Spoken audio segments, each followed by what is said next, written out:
magtawid sa ilog gamit lamang ang balsang gawa sa kawayan ang pinapasang kalbaryo ng mga residente at learners ng Sitio Anglin sa Barangay Gusing Norte, Naguilian, La Union. At pilay-pilay lang garo doon. At rayuma mo. Lubhang delikado dahil sa lakas ng ragasan ng tubig na posibleng maging dahilan ng pagtaob ng balsa at disgrasya sa mga sakay nito. Mula dito sa ating kinatatayuan, katabi lamang ng dike na nagsisilbi na ring proteksyon ng ilog, kinakailangan ang tawirin ng mga residente, lalong-lalo na itong mga estudyante gamit ang balsa, itong 60 meters na haba ng ilog patungo nga doon sa Sitio Anglin kung saan nakatira yung ilang residente ng Barangay Gusing Norte.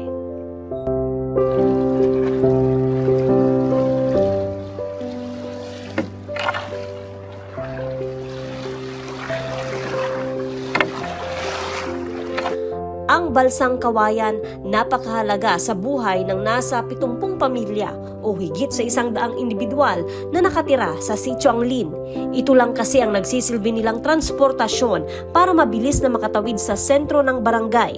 Kung iiwasan naman ang pagtawid sa ilog, kinakailangan pa nilang umikot sa bayan para makarating sa kanilang barangay.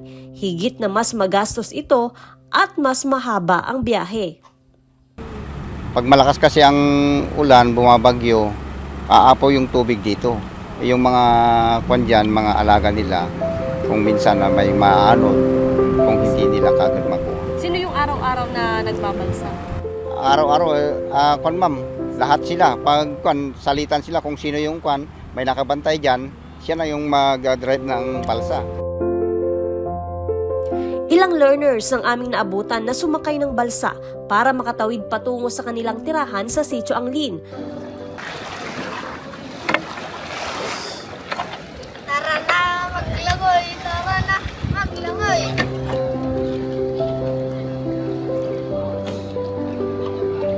Ang mga bata may dalang mga damit na nakalagay sa bag. Para maiwasan ang araw-araw na pagtawid sa ilog, ang learners umuupa ng boarding house o di kaya'y nakikituloy sa kanilang mga kaanak malapit sa paaralan. Medyo kuya, natatakot pag malaki ang ilog.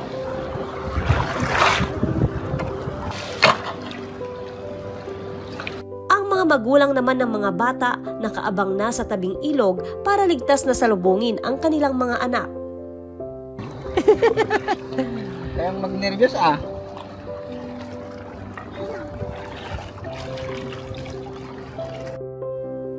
Si Jerry Flores, residente at nakatokang kagawad sa Sitio Anglin, isa siya sa mga magulang na voluntaryong itinatawid sa ilog ang mga learner at mga residente gamit ang balsa.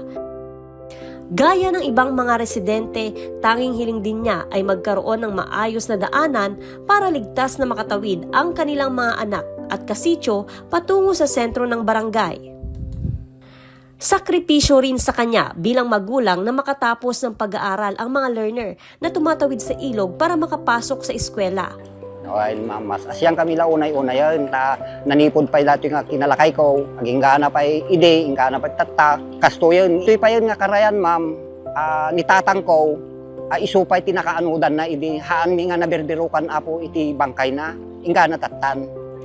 Kaya't may mga maprotektahan dagi ubing, kan kaya't may isuda nga makaadal, tabarbaran no napinpintas mo ting masakbayan da, hang kami maipadan nga, kastuin latan nga, dantoy mang, agrigrigat, kaya mimot ko mga karoon ko nga iti napintas nga talaytayan.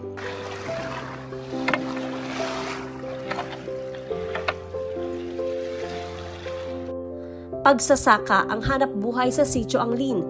Kung may maayos daw sanang daanan, mas madali rin sa mga magsasaka na may tawid ang kanilang mga produkto. No, dagay min lako mi nga gapot ti ayan mi ma'am, nari kami nga ibalasyo ma'am no kasi nga panagdadakkel ti karayan ma'am. So nga kailangan mi mut ko mati